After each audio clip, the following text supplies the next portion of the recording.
builder, factory, adapter, visitor, alien, abstract factory.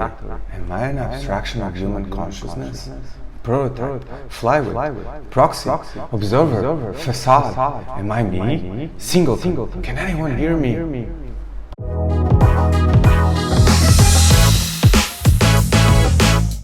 Hey guys, I hope you like the funny bit.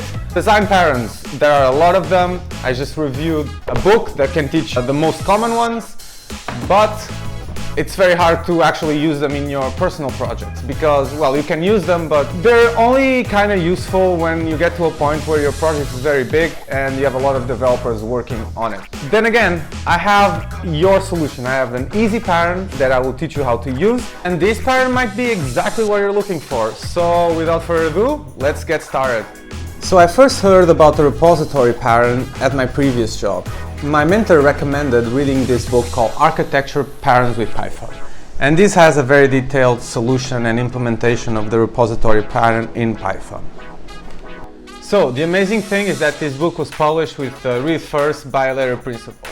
Basically, it means that you can read the book first, online, share it with your friends, and then if you like it, you must buy it. My first reaction was, what the duck?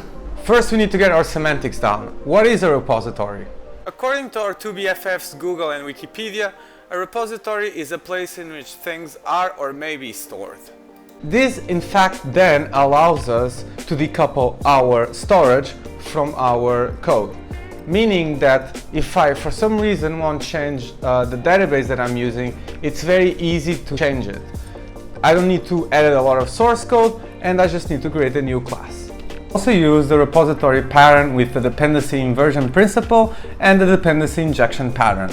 If you don't know what I'm talking about, you can definitely check these things out. Also, don't worry, once we switch into code, I will tell you when I'm going to apply the dependency inversion principle and also the dependency injection. Don't worry, these are very simple things, they're not very complex, and once you see the code, it will actually make sense. We are in the code now, and I wanted to show you two examples, an abstract case and another one a domain case. In the abstract case, I'm going to explain how you can use two different frameworks to achieve the same thing with the repository pattern, and here we're going to see how we can use this in a more real-life scenario and also how we can use it for improving our testing. Take a look at the abstract example. We have an ETL where we extract data from a data set, we transform it by subsetting it, and then we finally load it into a database. We have two arguments. We have a mandatory argument, which is the name of the database. We could also use it in memory. I found out this is a lot later, but we will see that in the other example. And then we have an optional argument which says use pandas. It also has a help, so it uses pandas repository to interact with the SQLite database. Here we can see if we parse, if we use pandas, we initialize this pandas SQLite repository, or if we don't pass the argument, we start with the SQLite repository. And as we can see, here we get a table name to get a random screen, kind of get a reset, and then we just do extract, transform, and load. And then finally, we just check. The SQLite 3 repository, which means we will not use the optional argument. Okay, using the optional argument. I can quickly go over what is the dependency inversion principle and also dependency injection. The dependency inversion principle states that we should not rely on implementations, but rather abstractions. What is this in layman terms? It means that our objects should not depend on the implementation itself, but yes, on an interface.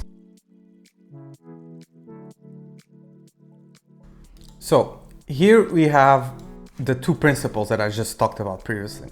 We have the dependency inversion principle, where basically we are not depending on the implementation, but rather an abstraction.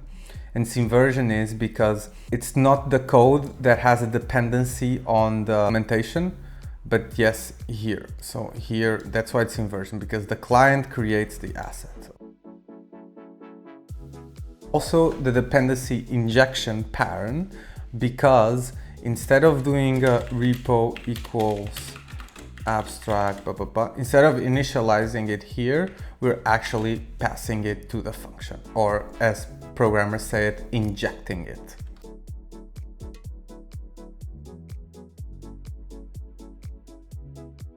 We have the abstract case, okay?